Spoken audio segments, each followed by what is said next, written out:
Class 9th की सभी छात्राओं, ये आपकी मैथ्स की कक्षा है और चैप्टर 1 नंबर सिस्टम में हम आगे कंटिन्यू करेंगे। आपको मैंने इसके पहले संख्याओं की प्रकार के बारे में जानकारी दी है और उसमें परिमेय संख्याओं के बारे में बताया था, जिन्हें P/Q के रूप में व्यक्त किया जा सकता है, जहाँ पर P और Q पूर्णांक होते हैं और Q ≠ 0। ये जानकारी आपको दी जा चुकी है। अब आगे बढ़ते हैं इसी क्रम में। संख्या रेखा पर कुछ ऐसी भी संख्याएं होती हैं जिन्हें पूर्णांकों के अनुपात के रूप में नहीं लिखा जा सकता। ये संख्याएं परिमेय संख्याएं नहीं होती हैं। बच्चों, परिमेय संख्याओं के अलावा भी संख्या रेखा पर कुछ ऐसी संख्याएं होती हैं जिन्हें P/Q के रूप में व्यक्त नहीं किया जा सकता। तो ऐसी संख्याओं को क्या कहेंगे? जो P/Q के रूप में नहीं लिखी जा सकती हैं, यानी कि वो परिमेय संख्याएं नहीं हैं। तो ऐसी संख्याएं जिन्हें P/Q के रूप में नहीं लिखा जा सकता हो, जहाँ पर P और Q पूर्णांक हैं और Q ≠ 0, तो ऐसी संख्याओं को हम क्या कहेंगे? अपरिमेय संख्याएं या इर्रेशनल नंबर्स कहते हैं।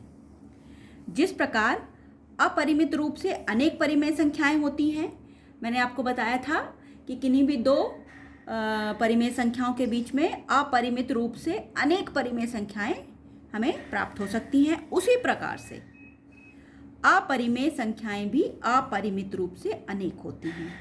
जैसे परिमेय संख्याएं अपरिमित रूप से अनेक होती हैं, उसी प्रकार से अपरिमेय संख्याएं भी अपरिमित रूप से अनेक होती हैं।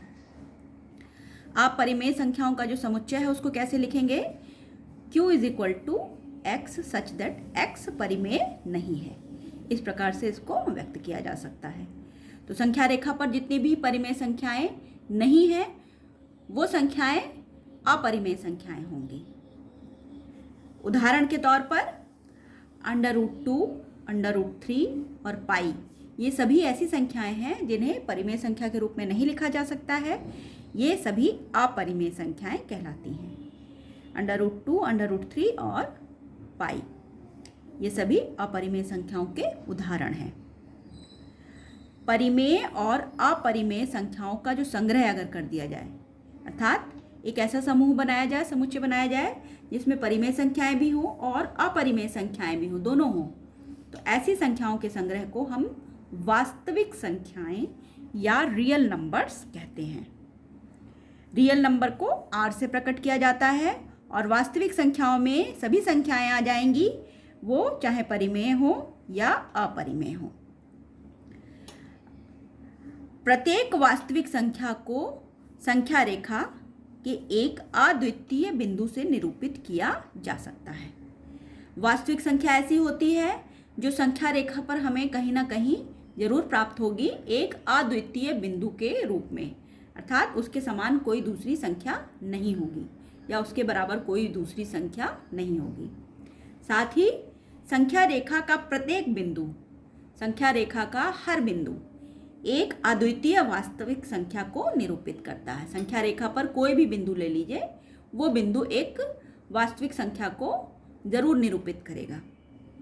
यही कारण है कि संख्या रेखा को वास्तविक संख्या रेखा या रियल नंबर लाइन कहा जाता है। तो जो संख्या रेखा होती है जिस पर हमें अनंत संख्याएं प्राप्त हो सकती हैं, उसको वास्तविक संख्या रेखा कहा जाता है। क्यों?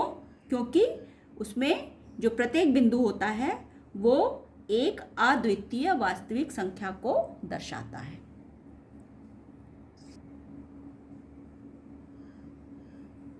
चलिए अब हम एक उदाहरण पर आते हैं। संख्या रेखा पर √2 का स्थान निर्धारण कीजिए। √2, जैसा कि मैंने पहले ही बताया कि ये एक अपरिमेय संख्या है, तो इसको हम संख्या रेखा पर किस प्रकार से प्राप्त करेंगे? चलिए हल देखते हैं कैसे इसको हल किया जाएगा। सर्वप्रथम संख्या रेखा L खींची। देखिए ये संख्या रेखा L खींची है मैंने। रेखा L पर बिंदु O को A से तथा बिंदु 0 को, O नहीं है ये, जो 0 बिंदु है उसको A से तथा बिंदु 1 को B से प्रदर्शित किया गया। देखिए संख्या रेखा पर 0 जो पॉइंट है या 0 जो बिंदु है, इसको A से दर्शाया गया है और 1 को B से दर्शाया गया है। तो ये जो डिस्टेंस है ये कितनी हो गई, ये 1 इकाई हो गई। ज़ीरो से लेके 1 तक ये दूरी जो है वो 1 इकाई हो गई। तो ए बी बराबर क्या लिखा, 1 इकाई लिखा। रेखा एल से बिंदु बी पर लंब खींचा। अब बिंदु बी देखिए ये है, इस पर हमने एक लंब खींचा, ये लंब इस रेखा पर खींचा गया है। उक्त लंब में से रेखाखंड BC बराबर 1 इकाई काटा। अब ये जो रेखा है, लंब है, इसमें हमने प्रकार की सहायता से 1 इकाई, जो ये दूरी है इसी के समान दूरी हमने यहाँ पर प्रकार की सहायता से काट ली। तो ये डिस्टेंस भी कितनी हो गई, 1 इकाई हो गई। तो BC बराबर भी हमने क्या लिखा है, 1 इकाई। अब AC को मिलाया, ये बिंदु A और ये बिंदु C हमने माना है, इसको मिला दिया। बिंदु A को केंद्र मानकर, अब देखिए फिर हम प्रकार लेंगे और प्रकार को यहाँ पर रखेंगे, उसका जो एक सिरा है उसको, और इस बिंदु को क्या मानेंगे हम, केंद्र मानेंगे। और जैसे सर्किल खींचते हैं उसी प्रकार से हम AC, ये जो दूरी है, इसको त्रिज्या मानते हुए एक सर्किल खींचेंगे। तो जब हम सर्किल बनाएंगे इसको केंद्र मान के और AC को त्रिज्या मान के, तो इसका जो चाप होगा वो संख्या रेखा जो ये L है इसको यहाँ पर कट करेगा। बिंदु A को केंद्र मानकर AC त्रिज्या से एक चाप लगाया जो रेखा L से बिंदु P पर मिलता है। जब हम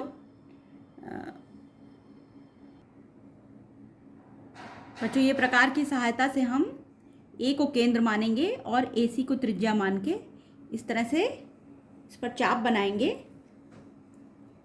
तो ये चाप जो है जिस बिंदु पर कट करेगा उस बिंदु पे निशान लगा लेंगे पेंसिल की सहायता से। और हम देख रहे हैं यहाँ पर जो चाप है वो संख्या रेखा L को बिंदु P पर कट कर रहा है। तो अब देखिए क्या हुआ, ये AC के बराबर ही AP की भी लंबाई होगी। तो हमने लिखा AC is equal to AP, ये दूरी AP, इसकी लंबाई AC के ही बराबर होगी। अब हम ये पता लगाएंगे कि AC कितना है। चूंकि ABC एक समकोण त्रिभुज है, देखिए ध्यान से, ये त्रिभुज ABC ये 90 डिग्री है। तो ये क्या है, ये एक समकोण त्रिभुज बना, इसमें कोण B बराबर 90 डिग्री है, कोण B बराबर 90 डिग्री, AB बराबर AC बराबर 1 है, AB इज इक्वल टू 1 है तथा AC इज इक्वल टू भी BC इज इक्वल टू भी 1 है। पाइथागोरस प्रमेय से, पाइथागोरस प्रमेय की सहायता से हम क्या लिख सकते हैं, AC square is equal to AB square plus BC square. किसी भी समकोण त्रिभुज में जो कर्ण का वर्ग होता है वो लंब के वर्ग तथा आधार के वर्ग के योग के बराबर होता है। ये आपको पूर्व में बताया जा चुका है। तो यहाँ पर भी हम पाइथागोरस प्रमेय को अप्लाई कर रहे हैं। तो AC square is equal to AB square plus BC square, या AC is equal to under root AB square plus BC square. जहाँ से वर्ग हटाएंगे तो यहाँ पर रूट लग जाएगा।